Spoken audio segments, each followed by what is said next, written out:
While at my desk, I go through my morning routine of checking today's schedule, printing necessary documents, and arranging catalogs to be sent to our branches. My name is Nathan. I work for a housing equipment manufacturer, and we have branches all over the states. Each headquarters-based employee is assigned to a specific branch, and while monitoring the sales of their assigned branch, they also need to secure their own deals. The clients for headquarters employees are usually house manufacturers or small construction firms, and we don't interact with end users. However, many branch employees are involved in making equipment proposals to individual households. Managing both the sales for the assigned branch and their own requires knowledge and negotiation skills in both BTOB and BTOC scenarios. I guess I'll have to give up my weekend again this week, I mutter as I glance at the date written on a direct mail flyer for a competing exhibition scheduled for this weekend. There's so much to do. My private life feels almost non-existent, but I don't complain about it in my daily routine. Good morning, Chief Nathan. Good morning. I thought I'd try to get here earlier than you today. Chloe, sitting in the adjacent seat, playfully purses her lips and I respond with a wry smile. She was transferred from a local branch to headquarters last year and is efficient in her work. She makes no mistakes and is always punctual. She also has one of the highest numbers of successful deals in my team, second only to me. She doesn't have a flashy impression, but has a simple and clean look. She never arrives late, and there are no sudden absences or early departures. She's the epitome of a competent subordinate, but there's one thing that troubles me. Oh, Chief, here you go. Wow, are you sure? You give me something every day. I accept the cookies that she takes out of her bag. They're not just any cookies. They come in a small box with about 4 different flavors, each individually wrapped. The logo on the box is from a store featured on social media recently. These are the kind of sweets that don't seem to be sold at supermarkets. Not too cheap and not too high-end. She changes the contents every day and gives me treats of this level. Yesterday, it was instant soup. It's okay. They're gifts, after all. I'd have leftovers at home, so it's a waste. She avoids eye contact as she says so. It's the same excuse she gives me every day. All right, I'll graciously accept them, I said as I put the cookies in my hand into my bag. I made a note in my schedule to try and eat them around lunchtime so I could give my feedback on the taste. Out of the corner of my eye, I could see her happily turning on her computer. I let out a quiet sigh, hoping she wouldn't notice. It had been 10 years since I broke up with my girlfriend from my college days in my first year as a working adult. I had led a life without any romantic involvement with women since then. Back then, it was me who said, "Work is important," as I initiated the breakup. 10 years later, my feelings hadn't changed. I had no desire to get married. Just thinking about my current life changing sent me into a panic. When I tried to imagine having a girlfriend, even just for a week, it gave me a stomach ache that lasted for days. I used to be different, I'm sure of it. I muttered under my breath in the noisy office before the morning meeting, making sure no one could hear me. At some point, I had become sensitive to change and had grown afraid of it. My everyday life now was the best, and I wanted to stay in this current state. I stole another glance at her sitting next to me. She was busy preparing documents for today's negotiations, and she noticed my gaze. She tilted her head and asked with a smile, "What's wrong?" I felt a weight in my stomach again. Summer and winter were the seasons when hot water heater orders increased. Summer, when the machines reached their limits after surviving a harsh winter. The customer's desire to replace before the arrival of a full-blown cold wave. Both reasons were understandable for the increase in workload. In addition to that, the worsening shortage of staff every year had led to my record-breaking overtime hours. "Chloe, you can go home now." In our spacious office, Chloe and I were the only ones left working together. The wall clock in the center of the office was about to reach midnight, but I hadn't confirmed half of the orders yet. "If I leave now, won't you have to stay late today, Chief?" As she continued to look at her screen, her eyebrows furrowed in a troubled expression. "Well, it's not like we have to confirm all of them right now. I'll leave at a reasonable time too, but then it might cause problems for the work from tomorrow onward. We can manage that by setting priorities. If we end up making the younger ones work overtime, it could affect my evaluation." So, please, let's finish up for today. After saying this much, she finally stopped her hand on the mouse and said, I understand. With her gaze still on the screen, her face was downcast, and her expression was unreadable.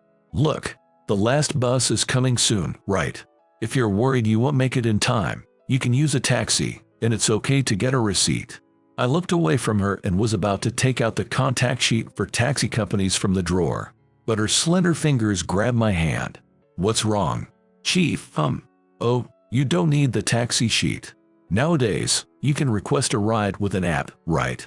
She was getting closer, inching towards me, and I slowly backed away. She stared straight into my eyes, her teary gaze locked on me.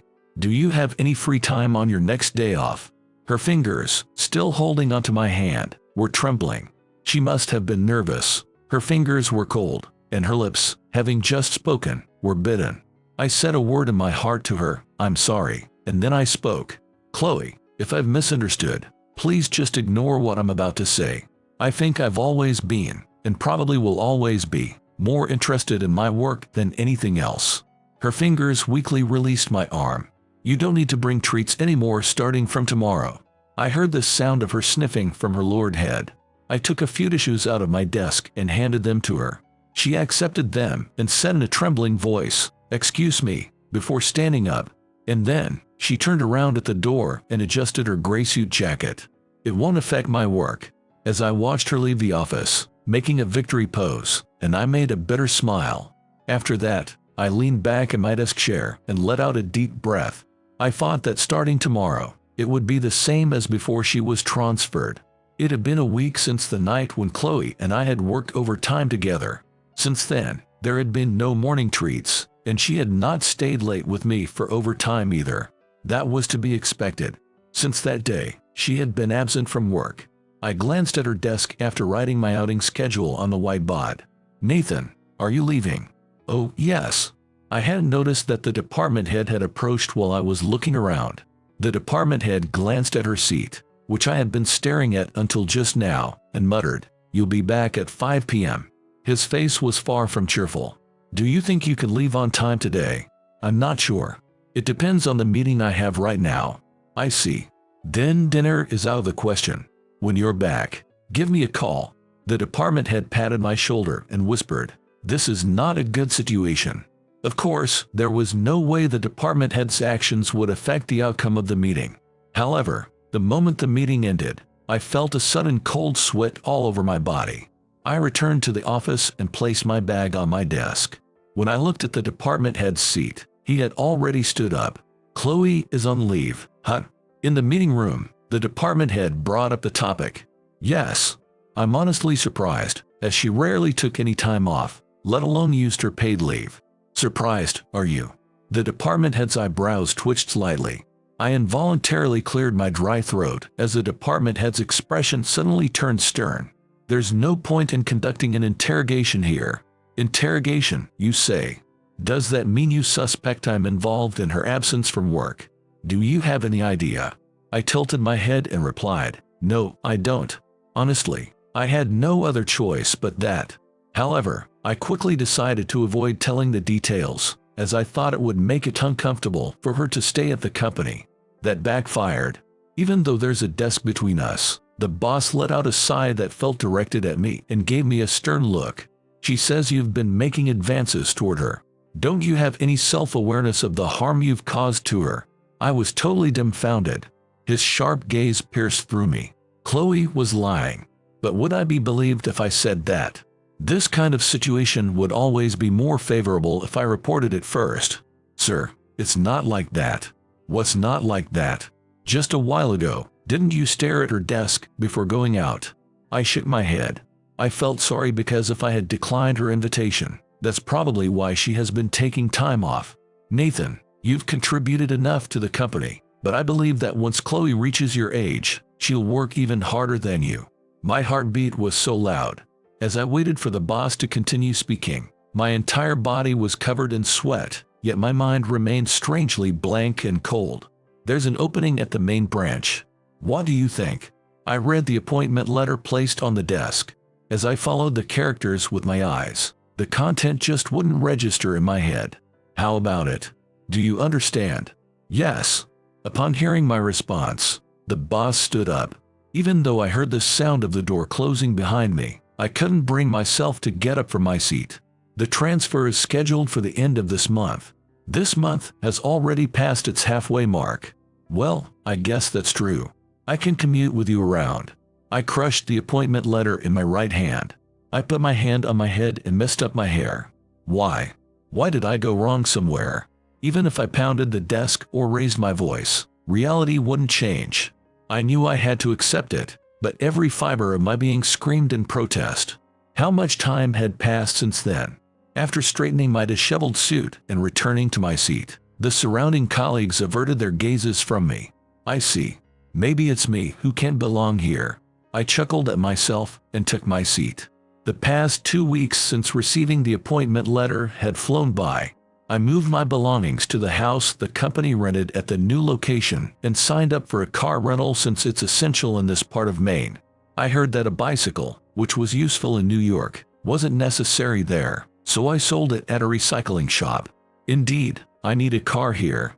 While heading to the house by local bus after getting off the plane, I murmured to myself as I looked out the window at the countryside stretching beyond. Despite daytime, here were plenty of empty seats.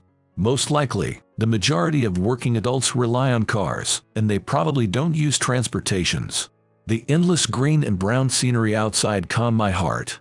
Until I arrived here, I couldn't fully accept the situation, and the dark emotions that had settled at the bottom of my heart somehow felt lighter. Change can be necessary sometimes. Even if I muttered such words, no one questioned me. I thought it was a free and peaceful town. After arriving at the house, I walked around. I still had time before I had to pick up my car, and once the car arrived, I probably wouldn't go for walks like this anymore. There were few stores around. I saw just one grocery store during the bus ride. I can smell the sea. Come to think of it, I also saw the sea from the bus. There was greenery and the sea here. When I looked around, there were fields and ranches. To someone like me who was born and raised in New York, it felt like a whole new world here. Well then, I'll be off. When it was past 6 p.m., all the employees at the branch office left together. I looked up at the wall clock, and although it was just 5 past 6 p.m., only the branch manager and I remained in the office. It had been a week since I moved here. I wanted to memorize the faces of the nearly 30 branch employees as soon as possible, but they were all out for sales during the day, and there was no overtime work. It was a sight that I couldn't have imagined when I was at the head office. "Hey, Nathan, how's it going in this part of Maine?" Well, caught off guard by the sudden question from the branch manager, I hesitated, and he burst into hearty laughter. "Don't worry about it. I mean, coming here right from New York, you must find it a bit dull, huh?" "No, not at all. Seeing fields and ranches lined up like this is fascinating since it's my first time." In response to my answer, he nodded in agreement as he packed his bag. "You know, I moved here from Los Angeles 10 years ago. I was very bored here at first. Being born and raised in Los Angeles, I guess I wasn't used to change, and I had decided in my heart that I'd definitely go back within 3 years." He lifted his face, saying, "But you know, it's strange. I love here now." The word change he mentioned made me involuntarily shrug my shoulders. "I haven't delved deep into the reasons for your transfer here, and I don't think any of the other employees know either. I don't think you have any connections with the head office people, so I'd be happy if you could explore the interesting aspects of this place at your own pace. Even though the farm animals may seem the same, they change every day." He picked up his bag and heads for the door. In passing, he turned back and said, "Oh, right. When you come here, you absolutely need a car to get by. But my recommendation is to go for a walk." "A walk?" "Yeah. You'll notice things you wouldn't at the speed of a car because there are a lot of hidden gems around." I was about to ask examples when the branch manager disappeared beyond the door. I took out the car keys from the desk drawer and held them in my hand. While I used a scheduling app when I was at the head office, here at the branch, I had to hand in my weekly plans on paper, so I bought a planner. I opened a planner to this month's page. Until last month, I spent my days off visiting other companies' showrooms and attending new product exhibitions. But now, there was nothing written in the days off section of my planner. A walk, huh? I muttered and looked up at the ceiling. A humid breeze flowed in through the open window. After that, I decided to spend half of my day off walking. I started by walking around my house. Once I exhausted all the places to explore nearby, I would drive a little further and then take a stroll around the vicinity. Oh, the scent of the sea. The faint smell of the ocean, already present around my house, became stronger. No wonder there are so few houses with aluminum walls around here. It must be because they would rust when exposed to the sea breeze. All the houses in this area had a uniform external appearance.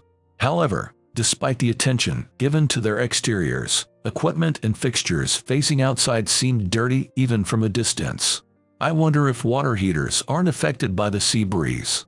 I never thought about it. While I couldn't see from below, I wondered if some houses had solar panels on their roofs. Would those be unaffected? I restrained my desire to stop and visit each house and instead slowed down my walking pace. That's when it happened. Wow, it's surprising how things can lead to this so suddenly. Instantly, I was captivated by the blue expanse that opened up before my eyes. The coastal breeze was milder compared to what I was used to in urban. I spent a peaceful time by the beach, silently sighing at the pet bottles scattered along the shore. Is that a person? I saw a white figure leaning against a large tree on the sandy beach. I blinked several times, but the white mass still looked like a person. No way. I felt my heart pounding heavily. I smacked my trembling knees and rushed towards the white figure. As I got closer, I realized it was a woman wearing a white dress. When I lifted her up, her face was pale and her lips were trembling. Despite that, her body felt warm, and I furrowed my brows in concern. Could it be heat stroke? The coastal breeze was milder compared to what I was used to in the urban. However, if people are exposed to strong sunlight for a long time, they will feel dizzy. Anyway, I need to call an ambulance. I put my phone on speaker mode and answered the call while taking out a handkerchief and an unopened bottle of mineral water from my bag. I placed the damp handkerchief on her neck and carefully tried not to jostle the woman. As I was doing that, the sound of sirens started to become audible. Thank you for your prompt assistance. After the woman was taken away in the ambulance, one of the paramedics thanked me. Oh, no problem. Just to be safe, I had given them my business card when they asked for contact information. As the ambulance drove away, as I watched it go, the setting sun was melting into the horizon. I'm a bit tired. Maybe it's time to head back. Before getting into my car, I shook off the sand from my clothes. As I placed my bag on the passenger seat, I realized that my chest felt considerably lighter. He said thanks, right? I started the engine and pressed the accelerator. I couldn't help but notice my cheeks relaxing as I slipped into the car's orange interior. Even after experiencing such a tumultuous weekend, I expected a typical Monday to arrive as usual. Nathan, you have a visitor. For me. You've been in the office all day, but it seems you were doing some sales activities without me noticing. The branch manager warmly smiled and led me to the client meeting space in our branch office. I had no recollection of this, but I tilted my head in confusion. However, whether the branch manager noticed or not, he left me alone in front of the door, saying, Nathan, you don't need an advisor, do you? Excuse me. I knocked on the door 3 times and slowly opened it. As soon as I saw her, I widened my eyes in surprise. Thank you for the other day. The woman standing there was the same woman who had collapsed by the seaside 2 days ago. I went for a short walk, but it seems I ended up walking quite a bit. She pushed her long hair behind her ears and furrowed her brows. No, I'm glad you recovered quickly. Also, I heard from the hospital that you're the reason things didn't get worse. I'm really grateful, Nathan. While wondering why she knew my name, I took my seat. The woman hurriedly took out my business card from her bag. I'm not sure if you intended to give me your business card, but I apologize if I inconvenienced you by coming here so suddenly. Well, seeing you in such good health has put my mind at ease. As I said that, the woman finally seemed to relax and let her guard down. Great, she said. I also relieved, as the woman broke into a beaming smile. When I met her on Saturday, I thought the same thing, but now, the woman in front of me is incredibly beautiful. If you walk down Fifth Avenue, 9 out of 10 people would turn to look at her beauty. She said, I apologize for introducing myself so late. My name is Amelia, in a soft, melodic voice, her green eyes and well-shaped lips narrowing gently. This is for you. Amelia placed a box of sweets on the table. I involuntarily furrowed my brow and quickly smoothed out the creases. Do you dislike sweets? Oh, no. I actually moved here just last month. Is that so? Where did you move from? I moved from New York. I used to receive these frequently over there, but I didn't expect to find a store with a nationwide presence here, so I was surprised. The box of sweets that she had handed me was a gift from Chloe, something I had seen before. I shook my head, trying to push aside the memory of Chloe's expression, the last one I had seen. Thank you very much, I appreciate it. As I reached for the box, her long, slender fingers brushed against my hand. I also believe this is fate. She lowered her eyelids, and her long eyelashes cast a faint shadow on her lower eyelids. Could I ask you for a favor? After leaving the meeting room, we arrived at an old house. It was a 2-story and typical house. What is this place? I asked, standing next to Amelia. Without answering my question, she rang the doorbell. Soon, the door of the entrance opened. The person who appeared from there was a man in his 70s or 80s. Oh, Amelia, what's going on? You brought a cool guy with you. Ignoring me as I alternated my gaze between the man and Amelia, she continued the conversation. Mr. Bailey, it's good to see you're doing well. This is Nathan, who works for a facility manufacturer. We met recently, and I remembered that you were having trouble with the hot water not coming out. Has it been fixed? Well, you see, no matter what I do, the repairman told me it would take some time to make the parts. That's all he said. I struggled to process the conversation unfolding before me. I took a step back and averted my gaze from the two of them. Looking around the house, I saw a dirty water heater exposed outside. Sorry for introducing myself so late. My name is Nathan. Could this be the water heater you're referring to? Interrupting their conversation, I pointed to the water heater. He came out and passed us, heading to the water heater. Oh yeah, it's been giving errors during the winter and heavy rain, but it kept going somehow. It might be time to replace it.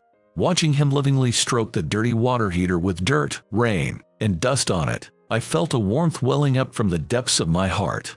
Mr. Bailey, it might be best not to use a regular water heater in this area near the sea. I'll have a proposal ready for you this week, maybe even tomorrow. Would you entrust it to me? I flipped through the catalogs stored in my mind. I hurriedly calculated the construction schedule and cost, and concluded that I could arrange everything today. I said goodbye to Amelia, who mentioned that she lives nearby, and returned to the office. Staring at my computer and catalogs, I didn't realize that the date had crossed over into the next day. It's been a while since my eyes felt tired. I took off my glasses and rubbed my eyes. I closed my eyes and savored the fatigue that I hadn't felt in a month. The next day, Bailey immediately approved the proposal I brought in. Within a week, the water heater at his house was replaced with a new one. In urban, arranging for repair services can be difficult, but in this area, there are many locally owned construction firms. I was able to stick to the challenging construction schedule as planned. Well, thanks to you, Nathan. My wife is delighted because hot water comes out faster now. Thank you so much. It seemed that a simple handshake wasn't enough to express his happiness. He straightened his hunched back and hugged me. At that moment, everything in front of me seemed to sparkle as if it had turned white. Deep inside my chest, I felt a similar emotion to when I helped Amelia. Amelia. After seeing Bailey off inside his house, I addressed Amelia, who was standing beside me. If anyone else needs help, please feel free to ask. I'd like to visit houses near the seaside in this area. She smiled and said, "You'll get busier." Afterward, as she suggested, my daily life changed dramatically. It turned out that the seaside area had more problems than just water heaters that needed repair. Many old houses and residents unfamiliar with modern facilities meant that quite a few people were interested in my proposals. The branch's sales figures shot up rapidly, and before I knew it, I had achieved the highest performance within the branch. The wind blowing by the seaside had become decidedly cold. As I walked along the beach with Amelia, I gazed at the setting sun. It's all thanks to you, Amelia. I've grown to love this town, and I've found meaning in coming here. I haven't done anything. You've sincerely responded to the feelings of everyone in the town, Nathan. She stopped and made a graceful smile. I am the one who need to appreciate. So I'd like to offer you something as a token of my gratitude. Gratitude. She looked at my eyes. A breeze, tinged with the scent of the sea, passed between us. Yes, maybe something delicious. Is that an invitation for a date? With a serene smile that matched the evening sun, she started walking. No, I know if I say something like this, you might be put off, but I'm not interested in marriage or dating. So, if you could accept it simply as a gesture of pure gratitude. I know. She responded, and this time, I stopped in my tracks. Her back remained as straight as ever as she walked ahead, and I couldn't help but be captivated. An invitation. I accept. There's a restaurant I'd like to go to. I don't remember ever telling her that I wasn't interested in marriage. I tried to recall whether we had talked about it somewhere, but I couldn't remember. No matter how hard I thought, it just wouldn't come back to me. I'll let you know the details for next weekend. She turned and said that with a smile, but the brightness of the setting sun made it hard to see her expression clearly. It seemed like she was smiling, but I couldn't help but shiver. Considering Amelia's words, 1 week had passed in the blink of an eye. When I headed to the address she had sent me, it turned out to be a traditional French-style restaurant without any signage. If it weren't for the small restaurant written at the entrance, one could easily mistake it for a wealthy mansion. As I proceeded along the charming cobblestone path, double doors awaited me. Nervously, I pushed them open, but it wasn't Amelia who was waiting for me. Long time no see. Chloe. Seeing her after a few months, her hair had grown longer, and her makeup, primarily in shades of pink, had become more subdued, making her look like a mature woman. How come? Well, please have a seat for now. We have the place to ourselves today. She gestured to the seat next to her, but I chose to sit 1 seat away from her. Frowning at my choice, she muttered, I suppose that's understandable. Her anguished voice felt like it was choking me. Dad, please serve an appetizer. Dad, this is my family home. But Chloe, weren't you working at the Chicago branch before transferring to the head office? I was born in Maine and raised there originally. Since my university was in Chicago, I ended up there. Holding a teacup, she turned her body towards me on the non-rotating chair. I'm truly sorry. She expressed her apology. She seemed genuinely remorseful. Don't worry about it now. If anything, I should be grateful. There were things I wouldn't have noticed if I hadn't come here. You were essential for the head office. Unfortunately, I let my trivial emotions ruin that. My sister heard about your achievements here and insisted that I needed to apologize properly, even if it was just one word from my own mouth. Sister? Do you mean? Yes, Amelia. She's my sister. Just then, the chef placed the appetizers in front of me. My daughter did something truly regrettable. He gruffly apologized. Wait, so the heat stroke incident was also an act? That's true. So, my sister thought of it as fate and wanted to make amends for me. I only heard about your story after Mr. Bailey's water heater was replaced. She seemed to have realized when she saw the business card. The dish looked very delicious, but I couldn't imagine eating any of it now. I was trembling, my fingers clutching the teacup, at the sudden confession. Chief, please, come back to the headquarters. I will tell the department head the truth. If it's about the transfer, I'll take care of it. If necessary, I'll explain it to everyone in the department. Chloe, calm down. Nobody wants that. I do. I want it. That's your choice. Neither I nor the department head wants to ruin your future because of this. But, her voice hesitated, trembling, just like when she grabbed my arm that night. I took a deep breath. The familiar scent of fish and the sea began to clear my confused mind. I closed my eyes and thought of the faces of the people I had met here. With steady fingers that had stopped trembling, I lifted the teacup and poured warm black tea down my throat. What you did, I can forgive that. Yes. But, like I said before, coming here was lucky. I told you before, I didn't want more when I was there.